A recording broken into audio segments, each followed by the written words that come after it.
এই সমাজে বা এই পরিবারে কিছু কিছু মানুষ আছে, সমৃদ্ধশীল বা উপার্জনশীল মানুষেরা সমাজের বয়সে ছোট বা কম উপার্জনকারী মানুষদের সাথে এক অন্য জগতের মানুষের মতন ব্যবহার করে।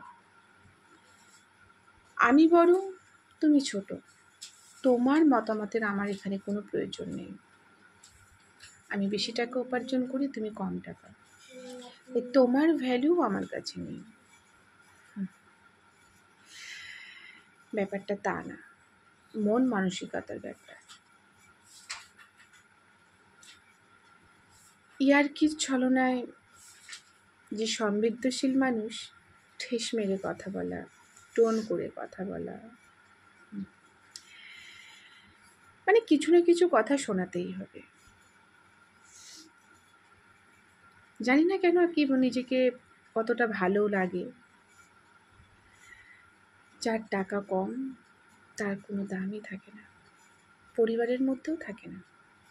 পরিবারের সদস্যরাও যার টাকা আছে, যার বেশি উপার্জন, তাকে নিয়েই মাতামাতি করে, তার কথাই তারা শেষ মনে করে। আর যে টাকা বেশি ইনকাম করে সেও সেই জায়গাটা পেয়ে যায়, যখন তখন সবাইকে ছোট মনে করা। তার মাথাতে এটাই আসে, আমি যেটা বলব সেটাই শেষ কথা হবে। কিন্তু মজার বিষয় একটা, দিনের শেষে দেখা যায় বয়সে কম, উপার্জন কম, বা অফিসে হাই লেভেলের স্টাফের থেকে যে লো লেভেলের স্টাফ, সে দিনের শেষে বাড়িতে এসে না নিশ্চিন্তে ঘুমোতে পারে। অন্তত পক্ষে কোনো চিন্তা ভাবনা থাকে না, মানসিক দিক থেকেও না, খুব সুখে থাকে। এই সুখটাই তো সহ্য হয় না, কারণ যে সমৃদ্ধশীল তার আর যাই হোক মানসিক সুখ নেই।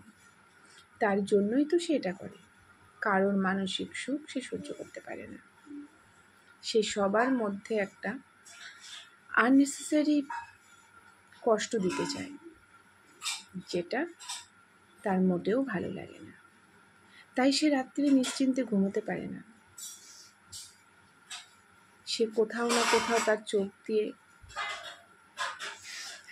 না চাইলেও অশ্রুপাত হয়। তো এখানে এটাই বলা যায়, টাকা পয়সা সব হয় না, ছোট বড়, উঁচু পোস্ট নিচু পোস্ট বলে কিছু নয়। মানুষের মনটাই সব থেকে বড়। মানুষের মনে আগে জায়গা করতে শেখো, তারপর তো অফিসে জায়গা করবে। তুমি যদি মানুষের মনেই জায়গা করতে না পারো, তোমার উঁচু পোস্ট নিয়ে কি হবে? তুমি উঁচু পোস্টে থেকেও, তুমি সমৃদ্ধশীল হয়েও, তোমার আয় বেশি হয়েও, তুমি আজ দিনের শেষে তোমার রাতে ঘুম হয় না, তোমার চোখ দিয়ে জল পড়ছে। কিন্তু দেখো, যাদের মধ্যে এগুলো নেই, যারা নিচু পোস্টে কাজ করছে, যারা কম টাকা রোজগার করছে, তারা নিশ্চিন্তে ঘুমোচ্ছে এবং সকালটা তাদের কাছে হয় একটা আনন্দময় ফুরফুরে সকাল, যেটা তোমার মধ্যে নেই। তাই আমাদের ছোট বড়, উঁচু পোস্ট নিচু পোস্ট, টাকা বেশি টাকা কম নয়, মানুষের হৃদয়টাকে আমাদের জয় করতে হবে। কি হবে? মানুষকে ঠেস মেরে কথা বলা, টোন করে কথা বলা, মানুষের মনে আঘাত দিয়ে কথা বলা, কি লাভ? মানুষের সুখ দেখে আমাদের নিজেদের সুখী হওয়া উচিত, তাহলে আমি নিজে সুখী হতে পারবো। অন্যের সুখ দেখে যদি আমি সেটাকে অশান্তির সৃষ্টি করি, কোনোদিনও আমি সুখী হতে পারবো না।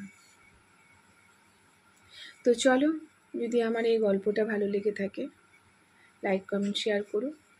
কলমে দীপাপাল দত্তের সাথে, কণ্ঠে দীপাপাল দত্ত। নমস্কার।